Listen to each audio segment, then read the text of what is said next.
cultive principalement du maïs grain et du soya, ainsi que certains légumes de transformation, les pois, les haricots et le maïs de conserverie.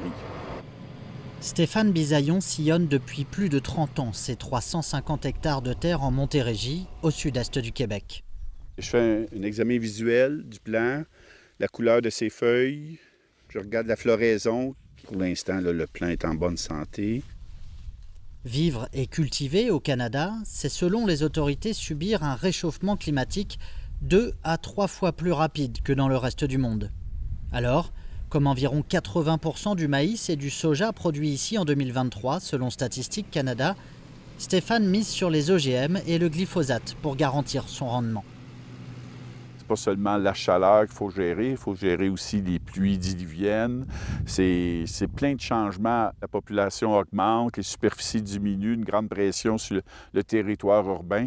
On n'a pas le choix d'avoir des outils qui augmentent la performance des plantes pour nourrir les gens à un prix raisonnable. Ces habitudes pourtant pourraient bientôt changer avec l'apparition des nouvelles techniques génomiques pour la création des semences. Ça, c'est le maïs que j'utilise à ma ferme, qui est un peu comme le soya, résistant au glyphosate, mais celui-là, il y a un insecticide contre des ravageurs dans mon plant de maïs. Plus précise et moins chère que pour les OGM traditionnels, selon Santé Canada, cette petite révolution scientifique permet de modifier une espèce sans y insérer de gènes étrangers. Les croisements sont faits entre les différentes variétés au sein d'une même espèce, de maïs, de blé ou de soja par exemple. Cela me semble plus naturel et je crois qu'avec les possibilités que cette technologie-là nous donne, va nous approcher de plus en plus vers la plante parfaite. Mettons, exemple comme le maïs qui fixe son propre azote ou d'autres défis que le changement climatique va nous apporter dans le temps, résistante aux sécheresses et aller chercher le maximum de chaque génome de chacune des plantes puis de le faire exprimer à son maximum pour l'agriculture. Présentés comme moins nocifs que les OGM traditionnels, ces nouveaux aliments n'auront plus besoin d'autorisation spéciale pour être cultivés ou commercialisés. Je ne sais pas si les semenciers québécois ont déjà commencé à réfléchir. Ça pourra provenir, de l'Ouest canadien. Soya pourra venir de l'Ontario ou du Québec. L'innovation enchante le lobby agricole, mais inquiète des associations de consommateurs. Pour les producteurs de grains du Québec, le gouvernement fédéral a dérégulé ce secteur sensible de l'alimentation sans prendre le temps d'expliquer son choix auprès du public. Ce sont des scientifiques indépendants, neutres, qui évaluent ces technologies-là. Ces autorités-là sont là pour protéger le public. Le gouvernement ne doit pas juste regarder ce que font les autorités scientifiques, mais doivent aussi faire comprendre les décisions qui se prennent au niveau de ces autorités scientifiques. Face aux nouvelles règles décidées à Ottawa début mai, le secteur de l'agriculture bio lui aussi s'inquiète. On va utiliser par exemple des filets anti-insectes. Comme ça, on n'aura pas besoin d'utiliser de pesticides.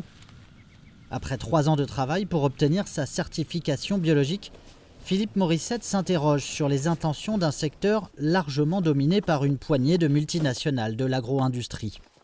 Donc ici, j'ai de la semence de carottes biologique. Selon la loi désormais, l'étiquetage des produits issus de l'édition génomique ne sera plus obligatoire. Le gouvernement invite les entreprises à la transparence pour déclarer ces manipulations génétiques. Quand on dit que c'est les 3 grandes multinationales qui contrôlent la semence, là, ça inclut aussi la semence bio. Là. On se pose la question, pourquoi ne pas avoir un étiquetage obligatoire dans le cas de l'édition génomique? Pourquoi, pour ce cas-là, on n'en aurait pas une?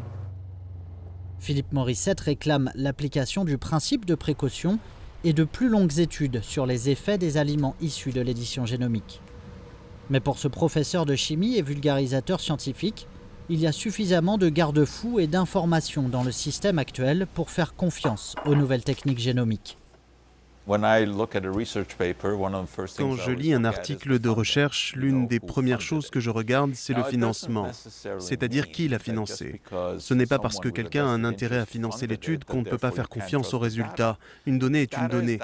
À ce stade, je pense qu'on a suffisamment de connaissances pour poursuivre dans la voie de l'édition génomique. Dans tous les domaines scientifiques, qu'il s'agisse d'additifs alimentaires, de médicaments ou de cosmétiques, la question est toujours la suivante: les bénéfices l'emportent-ils sur les risques? À la suite du Canada, la Commission européenne recommande un assouplissement des règles encadrant les nouvelles techniques génomiques. Ces futures semences ne pourront obtenir le label bio et leur étiquetage restera obligatoire en Europe.